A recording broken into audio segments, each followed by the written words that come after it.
সম্প্রতি রাজ্য সরকারের ভুল নীতির বিরুদ্ধে বিদ্রোহ করতে দেখা গেল মধ্যপ্রদেশের কৃষকদের। চলতি বছর উৎপাদিত 100% মুগ ডাল চাষিদের থেকে সহায়ক মূল্যে কেনার প্রতিশ্রুতি দিয়েছিল মধ্যপ্রদেশের বিজেপি সরকার। সেই সঙ্গে সরকার প্রতিশ্রুতি দিয়েছিল প্রত্যেক চাষিকে ন্যায্য মূল্যে সার দেওয়া হবে, কিন্তু আদৌ কোনো প্রতিশ্রুতি বাস্তবায়িত হয়নি। সেজন্য গত 3 দিন আগে মধ্যপ্রদেশের রাজধানী ভোপালে সংযুক্ত কিষাণ মোর্চার ডাকে হাজার হাজার কৃষক মুগ ডালের 100% সরকারি ক্রয়, ই টোকেন প্রথা বন্ধ করা, সারের সংকট দূর করা এবং ফসলের ন্যায্য দামের দাবিতে কৃষক ক্রান্তি পদযাত্রা শুরু করেন। নর্মদাপুরম থেকে প্রায় 2000-এরও বেশি কৃষক খাবার দাবার ও বিছানাপত্র সঙ্গে নিয়ে ভোপাল অভিমুখে পদযাত্রা শুরু করেন। পুলিশের ব্যারিকেড ভেঙে কৃষকেরা ভোপাল সীমানায় প্রবেশ করেন এবং মুখ্যমন্ত্রী মোহন যাদবের বাসভবন ঘেরাও করার ঘোষণা দেন। কৃষকরা বাধা ভেঙে এগোনোর চেষ্টা করলে পুলিশ তাদের উপর চড়াও হয় এবং দুপক্ষের মধ্যে তুমুল সংঘর্ষ হয়। পরিস্থিতি মারাত্মক আকার ধারণ করলে পুলিশের লাঠিচার্জ ও বল প্রয়োগে বেশ কয়েকজন কৃষক আহত হন। দাবি পূরণ না হওয়া পর্যন্ত সংযুক্ত কিষাণ মোর্চার তরফে অনির্দিষ্টকালের জন্য আন্দোলন চালিয়ে যাওয়ার হুঁশিয়ারি দেওয়া হয়েছে। নমস্কার জানাই অন্নদাতা কৃষক এবং ব্যবসায়ীদের। বেঙ্গল পটেটো নিউজের পক্ষ থেকে আমি রামকমল চ্যাটার্জি আজ কথা বললাম হুগলি জেলার বৈঁচির বিশিষ্ট আলু ব্যবসায়ী সম্মানীয় বিনীত কুমার ঝাঁর সাথে। আজকের আলুর দাম, বন্ডের দাম, মধ্যপ্রদেশের কৃষক আন্দোলন ও বাংলার আলু নিয়ে কি বলছেন বিনীত কুমার ঝা, এক্সক্লুসিভলি শুনে নিন। বিনীত বাবু নমস্কার। নমস্কার। নমস্কার, বলুন। সরকারের নীতির বিরুদ্ধে এই যে মধ্যপ্রদেশের কৃষক আন্দোলন আমরা দেখলাম বিগত 3 দিন আগে, এটা নিয়ে আপনার মতামত কি?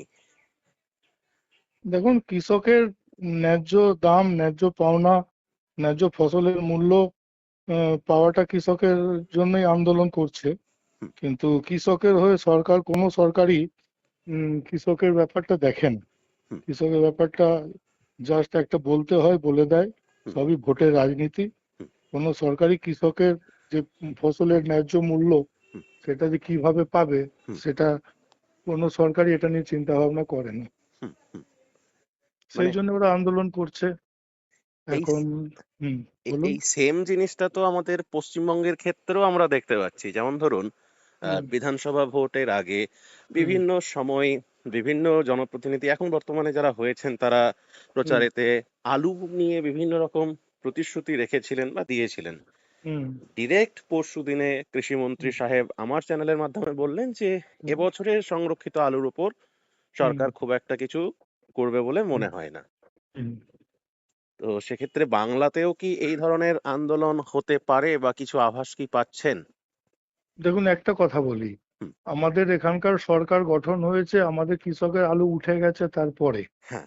আলু ওঠার সময় সরকারকে একটা মানে পরিকল্পনা করতে হতো হুম। যে একটা ভালো দাম দিয়ে হুম। অভাবী বিক্রি রুখতে হুম। কৃষকের বেশিরভাগ আলু হুম। যদি সরকার কিনে নিত, হুম। সেই আলুটা মিড ডে মিলে হোক, সেই আলুটা সুলভ বাংলায় হোক, হ্যাঁ। মানে কম দামে, মানে সাবসিডি দিয়ে হ্যাঁ। সেই আলুগুলো বিক্রি করতো, তাহলে একটা কৃষক, আজকে দেখা যায় যদি আমাদের বাংলায় ধরুন 16 কোটি আলু লোড হয়েছে, হুম। যদি এখানে 4 কোটি কি 5 কোটি প্যাকেট সরকার আলুটা কিনে নিত, হুম। তাহলে সরকারের হাতে যে আলুটা আছে সেই আলুটা বাদ দিয়ে বাদবাকি আলুটা বাজারে বেচা কেনা হতো। হ্যাঁ। তাহলে সেটা একটা বাজারে একটা সবসময় একটা ক্রাইসিস থাকতো। হুম। এটা সরকারের পরিকল্পনা হয় লোডিং এর সময়। হুম। আনলোডিং এর সময় সরকার, কোনো সরকারই এই সময় পরিকল্পনা ওনারা করতে পারবেন না। খুব বেশি হলে কি করবেন, হয়তো ভাড়াতে 10 টাকা ছাড় দেবে, হুম। না হলে বলবে বাইরে আলু পাঠা, হয়তো 20 টাকা 25 টাকা প্যাকেটে ছাড় দেবো। হুম। এতে কিন্তু সরকারের এই ছাড়েতে কোনো কৃষকের কোনো সুরাহা হবে না, কৃষক উপকৃত হবে না। কৃষক আচ্ছা। উপকৃত হবে যদি লোডিং এর সময় দাম হয়। যেমন সরকার এবছরই প্রতিশ্রুতি দিয়েছেন যে আমরা আর বছর 200 টাকা কুইন্টালে বেশি দামে আলু কিনবো। হুম। মানে 9 টাকা, হয়তো 9.5 টাকায় সরকার কিনেছিল, হুম। ওনারা তো 11 টাকা 12 টাকায় কিনবেন। হুম। এখন দেখা যায় যদি সামনের বছর চাষটা কম হয়, হুম। ফলনটা কম হয়, হুম। এমনি বাজারে ব্যবসাদাররা যদি দেখা যায় 600 টাকা 700 টাকা বস্তা আলু কিনছে, হুম। তখন হুম। সরকারকে আর মাথা ঘামাতে হবে না। কিন্তু এই মুহূর্তে সরকার কিছু করতে পারবে না, ওই সামান্য সাবসিডি দেওয়া ছাড়া আর কিছু উপায় নেই। সরকার কোনো সময় যখন আলু ফসল ওঠে কৃষকের, হুম, সে সময় যদি আলুটা কিনে নিত হুম, তাহলে একটা তৈরি হয়। আবার ধরুন আগের সরকার যে আলুটা কিনে নিয়েছে, হ্যাঁ, সেটা কতটা কিনেছে না কিনেছে কাগজে একটা বলে। এখন কি হয়, হুম, আমাদের পশ্চিমবাংলায় যে সরকার আলু কিনেছে, কটা চাষি সরকারকে আলু বেচতে পেরেছে হুম, বলুন? হুম, হুম, আমি আমার চোখের সামনে দেখেছি এখানে সমবায়গুলোতে সরকারি আলু কিনেছে, আচ্ছা, সেই আলু নিয়ে এসে ধানের মতো কেজিতে বাটা হয়েছে। ও, আলু এসছে কারোর 90 প্যাকেট, বলেছে তোমার 20 প্যাকেট বাদ দিয়ে পয়সা হবে। সেই আলুটা তারা নিয়ে নিয়েছে, সেই টাকাটা কোথায় গেল, কে খেলো? হ্যাঁ, আগের সরকারে যারা সব সমবায়ের মাধ্যমে কিনেছে, আমার তো মনে হয় যে একটা বিশাল অঙ্কের দুর্নীতি এখানেও হয়েছে। আচ্ছা, আজকে আমাদের এখানেই বইচিতে দেখছি, আমাদের এখানে 3টে সমবায় স্টোর কিনেছে। হুম, সে সমবায় সরকারি আলুগুলো, সরকার আলু কিনেছে, এটা তো নিয়ে গিয়ে মার্কেটে তারা বেচতো, হুম, সেই হুম, আলুগুলো না বেচে তারা এখানেই বেচছে। আমার মতোই কেউ দু একজন ব্যবসাদার আছে, তারা কিনছে, কিনে সেটাকে মার্কেটে বেচছে। তাহলে সরকারের আলু কেনার উদ্দেশ্যটা তো সফল হলো না। তাহলে আচ্ছা, ওই আলুটা তো ওই মার্কেটেই চলাফেরা করছে। হুম, ওই হুম, আলুটাকে তুলে নিয়ে গিয়ে মিড ডে মিলে দিত, বা ওই হুম, আলুটাকে নিয়ে গিয়ে সরকারি যে আলু আছে নিয়ে গিয়ে হুম, হুম, সুলভ বাংলায় দিত, হুম, বা হুম, স্টলে দিত, গরিব মানুষদের কম পয়সায় দিত। হুম, হুম, তাহলে কি হতো, ওই আলুটা তো আমার এখানে ধরুন কোন স্টোরে 500 প্যাকেট সরকারি আলু পড়েছে, হুম, হুম, সেটা তো আমার মতো কেউ ব্যবসাদার নিয়েছে, হুম, হুম, নিয়ে সে তো লোকালে বেচছে, তাহলে হুম, সেই আলুটা সে ব্যবসাদার পেতো না। হুম, তাহলে আলটিমেটলি ওটা বাদে যে আলু ছিল সেখানে তাকে নিতে হতো, তাহলে এই আলুর বাজারটা একটু ঠিক হতো। হুম, কিন্তু হুম। কোনোটাই তো কিছু হচ্ছে না, দেখছি সবই মানে উল্টো পাল্টা নিয়ম চলছে। মানে আমাদের হ্যাঁ। এইবারে যখন হুম, বিধানসভা ভোটের প্রথম দফার ভোটের হুম, দিনে আমার মনে হুম, আছে প্রাক্তন হুম, যিনি হুম, কৃষিজ বিপণন মন্ত্রী ছিলেন মাননীয় হুম, বেচারাম মান্না মহাশয়, উনি হুম, একটা লিস্ট বানিয়েছিলেন বা একটা প্রকাশ হুম, করেছিলেন সিঙ্গুর থেকে যে হুম, সরকার এত প্যাকেট আলু কিনেছে। মানে আপনি হুম, বলছেন বা হুম, আপনারা বলছেন যে ওইগুলো এখন বর্তমান সরকারের তদন্ত করে দেখা উচিত হুম। যে এক্স্যাক্টলি কত প্যাকেট আলু কেনা দেখুন, হয়েছে বা দেখা গেল আদৌ। যদি সরকার বলে থাকে 2.5 কোটি আলু কিনেছে, হ্যাঁ, দেখবেন সব মিলিয়ে তো 50 লাখ প্যাকেট আলু কিনেছে। হ্যাঁ, আর 2 কোটি প্যাকেট না, ওই হ্যাঁ, সরকারের ঘরে ওই ওই ওই দামে, তখন তো বাজারে আলু 200 টাকা প্যাকেট, হুম, হুম, হুম, আর সরকারি আলুর দাম 450 টাকা প্যাকেট, হুম, হুম, কি 475 টাকা প্যাকেট। হুম, হুম, ওই আলুটাও কাগজ বিক্রি হয়ে গেছে। ও বড় ও, বড় যারা স্টোর মালিক আছে, যারা যে সরকারি থাকে, হুম, হুম, যাদের দালালি করে, হুম, তারা হুম। দেখুন না, কাগজ বিক্রি করে তারা টাকা ঘরে ঢুকিয়ে নিয়ে 250 টাকা বস্তা লাভ করে। ওরে বাপরে! বুঝতে পেরেছেন? এগুলো তদন্তের দরকার, তদন্ত হলে এগুলো পাওয়া যাবে, কিন্তু করবেটাকে, তদন্ত ওইটাই। করবেটাকে? না আমাদের আমাদের পশ্চিমবাংলায় কৃষকের সেরকম সংগঠন আছে, আর না আমাদের আলু ব্যবসায়ী সমিতি আছে সেইভাবে। এটা অবশ্য আলু ব্যবসায়ী সমিতির এখতিয়ারের মধ্যে পড়েও না, যে হুম, আলু ব্যবসায়ী সমিতি সরকারের জিনিসটা হাত দেবে, সরকার কিনেছে না করেছে। কিন্তু আমার নিজস্ব যেটা ধারণা, এরকম কিছু হলেও হতে পারে। আচ্ছা, মানে অ্যাকচুয়ালি হুম, কৃষিমন্ত্রী সাহেব, ধরুন বর্তমান কৃষিমন্ত্রী সাহেব পরশুদিনে হুম, আমাকে যেটা বলেছেন, এটা তাহলে হুম, আপনিও সমর্থন করছেন যে হুম, যেহেতু ধরুন আলুটা লোডিং হয়ে গেছে তখন হুম, অলরেডি মানে তৃণমূল সরকারের হুম, আমলে হুম, লোডিংটা হয়েছে। মানে এত ফলন হয়েছে সব তৃণমূল হুম, সরকারের আমলে। তো হুম, এখন যেহেতু লোড হয়ে গেছে সেক্ষেত্রে হুম, আলু কেনার ব্যাপারটা সরকার ভাবতে পারবে না বর্তমানে। হয়তো হুম। ভাড়া বা এগুলোতে যদি সাময়িক যদি কিছু স্বস্তি হ্যাঁ, দিতে পারে, হ্যাঁ, হ্যাঁ। ওতে কিন্তু চাষি উপকৃত হবে না। হবে না। না, ও কি হয় বলুন, এই যে ধরুন স্টোর গুলোতে অনেক সময় কি স্টোর ভরাবার জন্য যে 10 টাকা 5 টাকা প্যাকেট যে কমিশন দেওয়া হয় হুম, চাষিকে, হুম, হুম, সেই কমিশনটা চাষি কি অ্যাটলিস্ট পায়? পায় হুম, না, না, না, না। পায় না। দেখবেন আমি অ্যাকাউন্ট করে নিলাম, আমি ঢুকিয়ে নিলাম, হুম, হুম, আমি বেচে নিলাম, হুম, হ্যাঁ, ওটা কিছুতে কিছু হয় না। হুম, হুম, হুম, বুঝতে পারছি। তেম হুম। তো তেমনি স্টোরে ভাড়াতেও যদি সাবসিডি 10 টাকা করে দেয় না, হুম, এতেও দেখবেন স্টোরে আলু যেটা রিলিজ হবে, হুম, তার হুম, একটা যা আলু আছে তার একটা অন্যরকম একটা রিপোর্ট হয়তো যাবে, হুম, হুম, এরকম হবে। বুঝতে পারছি। হুম, স্যার, আজকে 1লা আগস্ট, আজকে হুম, আপনাদের যে বইছি মোটামুটি হুম। আলুর কিরকম কি মার্কেট যাচ্ছে আজ? আমাদের আলুর মার্কেট এখানে মোটামুটি ডালা আলুর দাম 350-60 টাকা, হ্যাঁ, আর গড়ের দাম 280-80 টাকা ধরুন মোটামুটি। আচ্ছা, আর বন্ডের দাম 130 থেকে 140 টাকার মধ্যে, যেরকম আলু সেরকম দাম। আচ্ছা, মানে এগুলো সব জ্যোতি 50 কেজির দাম। হ্যাঁ, হ্যাঁ, হ্যাঁ, জ্যোতি, আমাদের এখানে জ্যোতি আলুটাই হয়, আর আমাদের 50 কিলো ধরেই মার্কেটটা। কালকের তুলনায় আজকে কি মার্কেট একটু ভালো? না, শনিবারে বাজার আছে তো একটুখানি ডিমান্ড চাহিদা আছে, আলুটা একটু কম পড়েছে। আচ্ছা। হুম, আর মোটামুটি আপনাদের তো ওদের ইউনিটে 6টা স্টোর, হুম। মোটামুটি কিরকম কি লোড হয়েছে বা অ্যাভারেজ নিকাশি কিরকম হলো? আমাদের 6টা স্টোরে এবছর আলু লোড হয়েছিল 12,86,000 প্যাকেট। আচ্ছা, এই মাস পর্যন্ত আলু নিকাশি হয়েছে 4,58,000 প্যাকেট।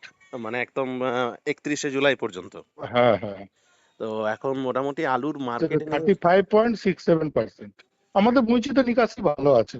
ও বাহ, হুম মানে আমার মনে হয় পশ্চিমবঙ্গের দুটো ইউনিটে ভালো নিকাশি, আপনার ইউনিট বইচি হুম আর হচ্ছে মেদিনীপুরের ক্ষীরপাই, ওখানেও বোধহয় শুনছিলাম যে নিকাশি খুব ভালো।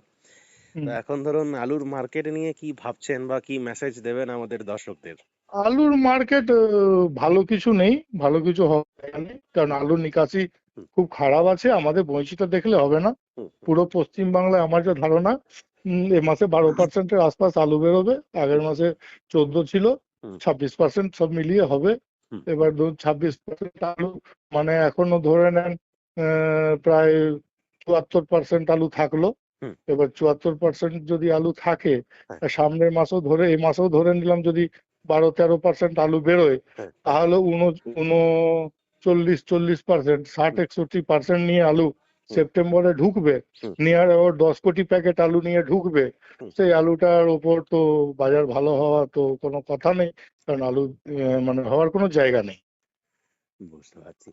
আচ্ছা একমাত্র আলু হ্যাঁ, যদি কিছু ভবিষ্যৎ ঘুরায়, হুম, কোনো যদি প্রাকৃতিক বিপর্যয় হয়, হুম, সে সময় হলে যদি কিছু হয়, হুম, তাছাড়া কোনো উপায় নেই। আচ্ছা।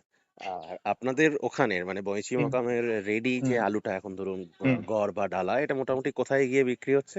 আমাদের ডালাগুলো মোটামুটি আমাদের ধরুন এদিকে দক্ষিণ 24 পরগনা, উত্তর 24 পরগনা, এদিকে নদিয়া, হুম, হুম, এসব ডিস্ট্রিক্টে বেচা কেনা হয়। আচ্ছা, কিছু আচ্ছা, মুর্শিদাবাদ, আচ্ছা। আর আপনার গড়টা তো ঝাড়খণ্ড বিহার।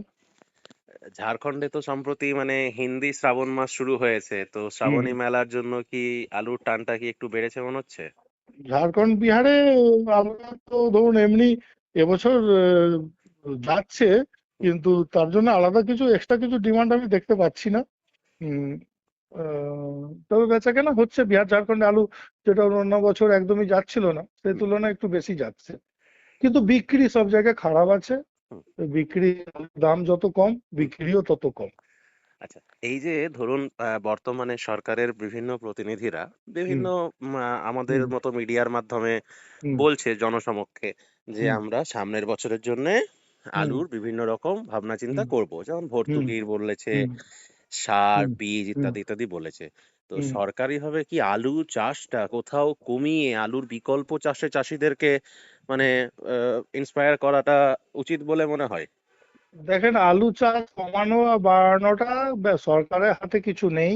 হুম, সরকার এটা করতে পারে, সরকার যদি কোনো দেখা গেল আলুর যে বায়ো প্রোডাক্ট গুলো হয়, হুম, হুম, সেগুলোর যদি কোনো শিল্পপতি এখানে শিল্প লাগায়, হ্যাঁ, তাহলে হয়তো এখানকার আলু কিছুটা সেখানে যাবে। আর এমনি আলু চাষ চাষি কমাবে। যদি চাষির তো এমনি ধরুন ব্যবসাদারের প্লাস চাষির প্রত্যেকের দেওয়ালে পিঠ ঠেকে গেছে। হ্যাঁ, হ্যাঁ, ঠিক আছে, যা হ্যাঁ, অবস্থা আজকের দিনে যদি 120 টাকা 130 টাকা বন্ডের দাম হয়, হ্যাঁ, তো চাষির তো এবছর আলু মাঠে সেই আলু তোলা থেকে নিয়ে হ্যাঁ, স্টোর পর্যন্ত পৌঁছাতে, হ্যাঁ, প্যাকেট দিয়ে, ট্র্যাক্টর ভাড়া দিয়ে হ্যাঁ, নিয়ার অ্যাবাউট 100 টাকা প্যাকেট তো খরচাই হয়ে খরচাই গেছে। হয়ে গেছে, হ্যাঁ, তো চাষির তো আলুটা তো নীল জিরো হয়ে হ্যাঁ, গেছে। হ্যাঁ, হ্যাঁ, হ্যাঁ, এবার এর মতো পরিস্থিতিতে আলুর হয়তো চাষ কিছুটা কমলেও কমতে পারে। হুম, আবার শুনছি পাঞ্জাবে প্রচুর বীজ আছে। হুম, আবার যদি বীজ এখানে হেলাফেলা ভাবে কম দামে বিক্রি হয়ে যায়, হুম, চাষি চাষি আবার আশায় তো মরে চাষা, একটা হুম, বাংলায় কথা হ্যাঁ, আছে। হ্যাঁ, হ্যাঁ, আবার আশায় দেখবেন এবছরও প্রথম দিকে চাষ কম হবে শুনছিলাম হ্যাঁ, আমরা। হ্যাঁ, আর হ্যাঁ, যখনই বীজের দামটা 1,000 টাকার নিচে হয়ে গেল, হুম, আবার সব জায়গায় চাষটা হয়ে গেল। হুম, অতএব চাষ চাষি চট করে কম করবে না। হুম, 1 বিঘে যে ধানে, যে জমিতে আলু হয় আর ধান হয়, হুম, সে জমির দাম দেখবেন 6 লাখ 7 লাখ 10 লাখ টাকা বিঘে। হুম, চাষি আর কি ফেলে রাখবে? ও হুম, চাষ, আমার আমি করব না, হুম, আপনার পুঁজি আছে আপনি করবেন, হুম, হুম, এটাই হয়ে যায়, আলটিমেটলি হয়ে যায়। প্লাস আমাদের পশ্চিমবাংলা আলু আরো বেশি হয়ে যাওয়ার কারণ আছে, যেটা আমাদের এই কলম্বো হেমাঙ্গিনী যেগুলো অতি ফসল বেশি, হুম, মানে হুম, ফলনটা বেশি, এই বীজগুলো যে 2-3 বছর ধরে আমদানি হয়ে গেছে না, হুম, হুম, যদি বিঘেতে 80 খানা হলে ওটা বিঘেতে 150 খানা হচ্ছে। হুম, হুম। এটাও একটা, আলু স্টকটা বেড়ে যাচ্ছে এই কারণেও হচ্ছে। মানে কৃষকরা ভাবে যে হুম। ফলনটা ভালো হলে বোধহয় দামটাও ভালো পাবো, হ্যাঁ হ্যাঁ। এই ভাবনাটা একটা ঢুকে আছে। হুম। আচ্ছা, আমার এবার। শেষ প্রশ্ন মানে হুম মোটামুটি হুম। 31শে জুলাই পর্যন্ত মোটামুটি বাংলার বাইরের অন্যান্য রাজ্যগুলোর কিরকম কি নিকাশি হয়েছে বা হতে পারে বলে মনে হচ্ছে, মানে গতকাল পর্যন্ত অন্যান্য রাজ্য? নিকাশি সব জায়গায় খারাপ আছে, ইউপির নিকাশি আরো খারাপ আছে। তার কারণ হচ্ছে ইউপিতে তো ধরুন ম্যাক্সিমাম যেমন ওই ফারুকাবাদ, কন্নৌজ, ছিবরামৌ হুম, এসব বেল্ট গুলোতে বেশিরভাগ ওদের হাইব্রিড প্রজাতির আলু হয়, খ্যাতি, পোখরাজ এগুলো হুম, বেশি হয়। হুম, হুম, তো বর্ষার সময় এসব আলুটা একটু দূরে যায় কম, গেলে আচ্ছা, দাগ হয়ে যায়। ওই জন্য আচ্ছা, বিহার ঝাড়খণ্ডে ওইসব আলু এই বর্ষাটায় আসছে না। আচ্ছা, দেখা যাবে যে আমাদের বর্ষাটা বন্ধ হয়ে গেলে হ্যাঁ, ওই আলুগুলো যখন আসবে হুম, তখন আবার বাংলার আলুগুলো আবার যাওয়াটা কিন্তু কমে যাবে। তখন বাংলা বাজারটা আরো হয়তো ভালো ভেঙে যেতে পারে। সেটা আগস্টের 15-20 তারিখের পর ও সব পর সেপ্টেম্বরে আমার ধারণা এটা। বুঝতে দেখা যাবে তখন 100 টাকার নিচেও হয়তো বন্ডের দাম এসে যেতে পারে। বুঝতে পারছি, মানে কারণ ওভারঅল ভালো ইউপিতে কিছু স্টকটাও নেই। আছে, আলুটাও তো বেশি আছে, আর হুম, ইউপির নিকাশি আমাদের বাংলার মতো কমই আছে। বুঝতে পারছি। হুম। তো thank you sir, thank you so much, অসংখ্য ধন্যবাদ আমার যে চ্যানেল বেঙ্গল পটেটো নিউজের পক্ষ থেকে। হুম। আপনার চ্যানেলের সব দর্শকদের আমার বৈশী ইউনিটের তরফ থেকে, আমার তরফ থেকে অসংখ্য ধন্যবাদ। আপনার চ্যানেল খুব শ্রীবৃদ্ধি পাক এটা কামনা করি। নমস্কার।